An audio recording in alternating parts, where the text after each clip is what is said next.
Bonjour à tous. Donc aujourd'hui, petite vidéo par rapport, on n'a pas changé à Cysiaziki. Il s'avère que là, je suis donc au niveau de la compréhension, je dirais, neurobiologique de Cysiaziki. Je suis arrivé à un niveau de compréhension qui est d'autant plus fine par rapport à ses réactions. Nous avons en commun donc en termes de neurobiologie nombre de choses qui sont communes à Cysiaziki. Certes, il était dans un état dit pathologique, mais au-delà de ça,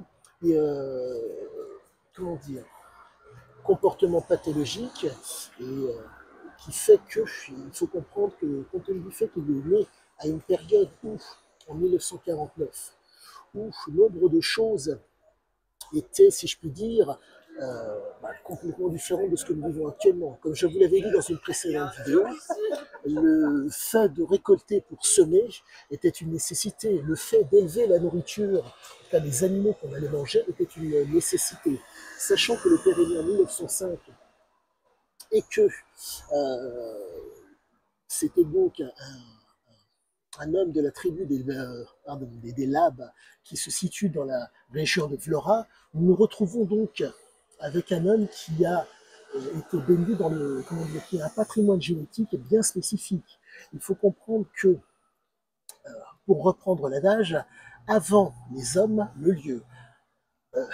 En anglais, euh, the land, the land and the people, le pays avant le lieu.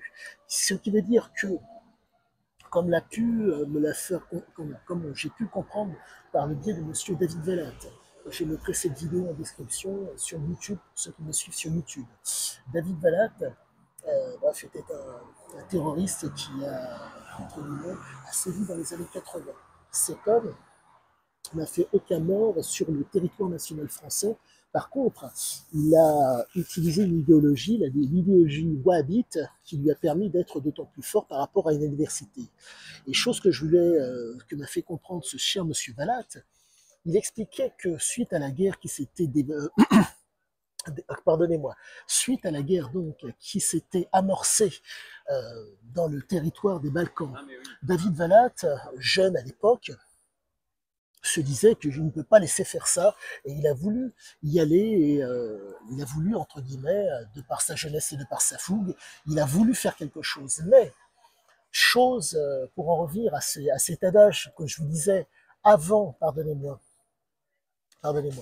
the land of the people avant les hommes la terre en un mot il pensait pouvoir avec sa fougue sa jeunesse et son énergie pouvoir changer la donne sur le territoire mais c'est le lieu qui a eu entre guillemets raison de son comment dire de sa fougue et de son énergie.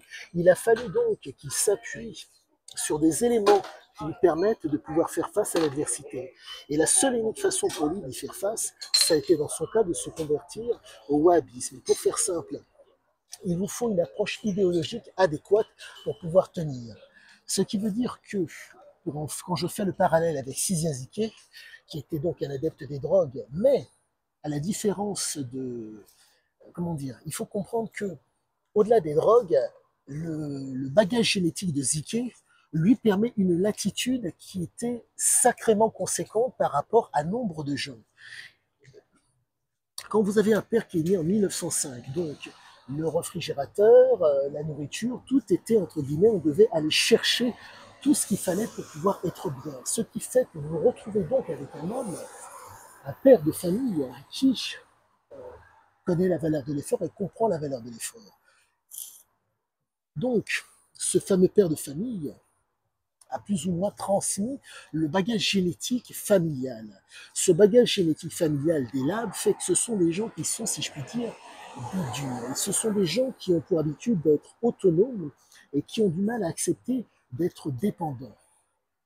Mais, chose à savoir, chose que j'ai pu comprendre par mes recherches au niveau neurobiologique, c'est que ce cher Cysiazike, comment dire, pour résumer la chose, pour que le propos soit d'autant mieux compris, il a été stimulé par ce père et cette mère.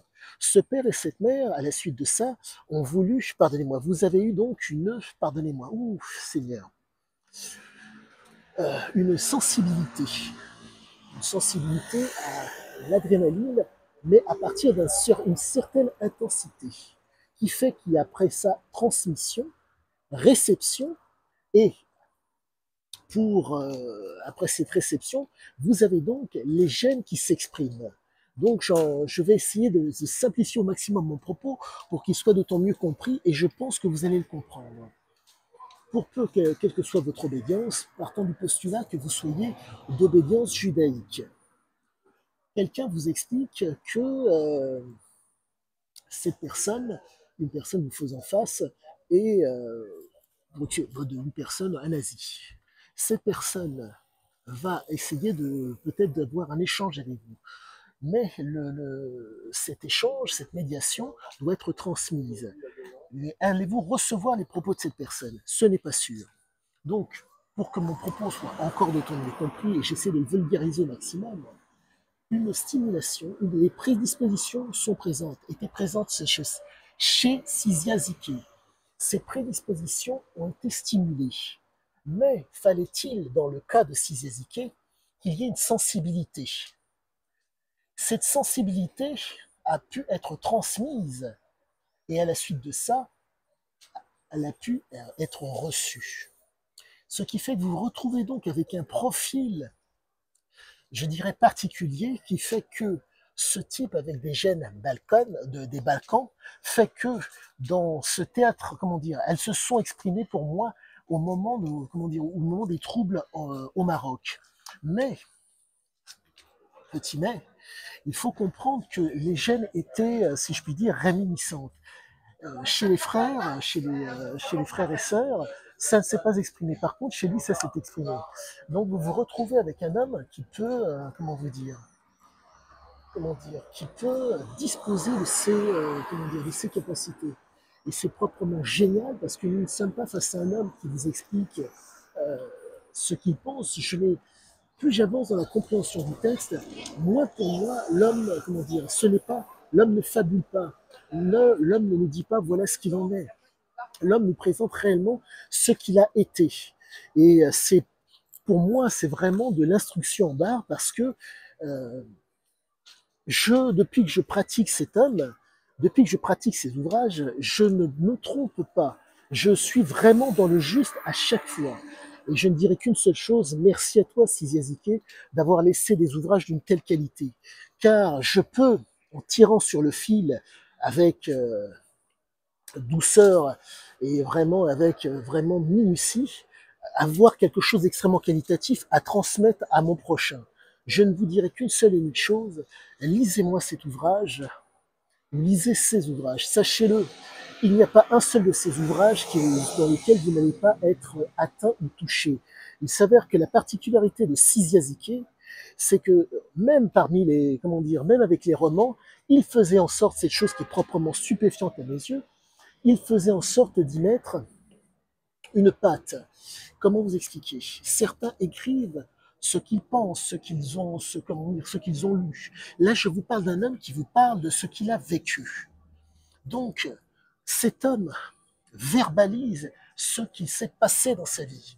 Pas ce qu'il en a pensé, mais ce qui s'est passé. Et ça donne quelque chose qui est, pardonnez-moi de me répéter, mais qui est vraiment exceptionnel. C'est vraiment de l'instruction barre pour pouvoir d'autant mieux vous connaître et d'autant mieux vous comprendre. Et donc petite, pardonnez-moi, donc petite, si je puis dire, information pour accentuer votre compréhension du texte. Les fameuses prédispositions dont je vous parle. Les prédispositions sont stimulées. La stimulation fait que il y a une sensibilité.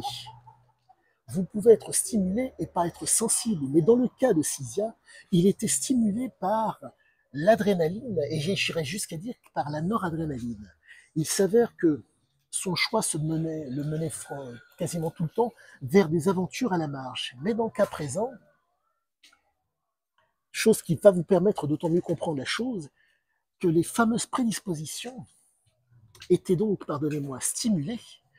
La stimulation faisait qu'elle agissait, elle faisait réagir un circuit qui était sensible à la fameuse stimulation, la stimulation était transmise et reçue au niveau de ses récepteurs.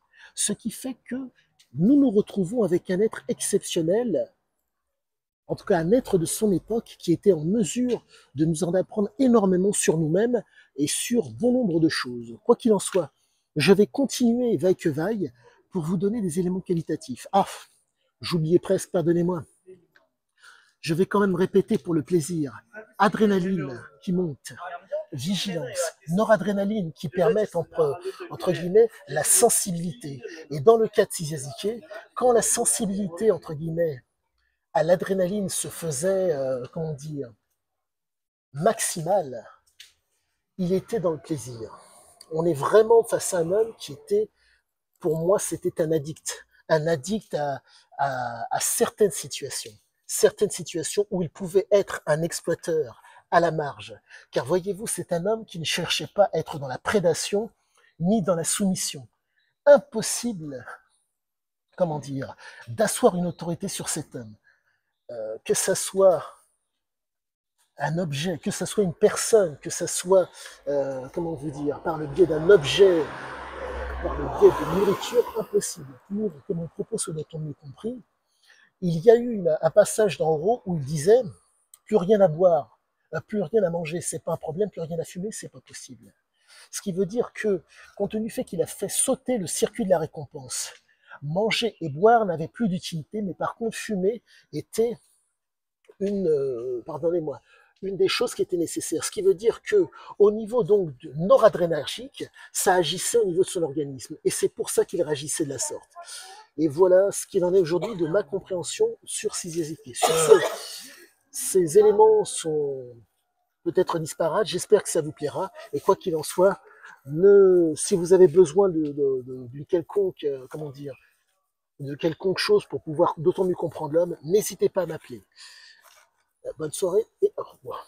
À bientôt. Le fou, c'est abonnez-vous.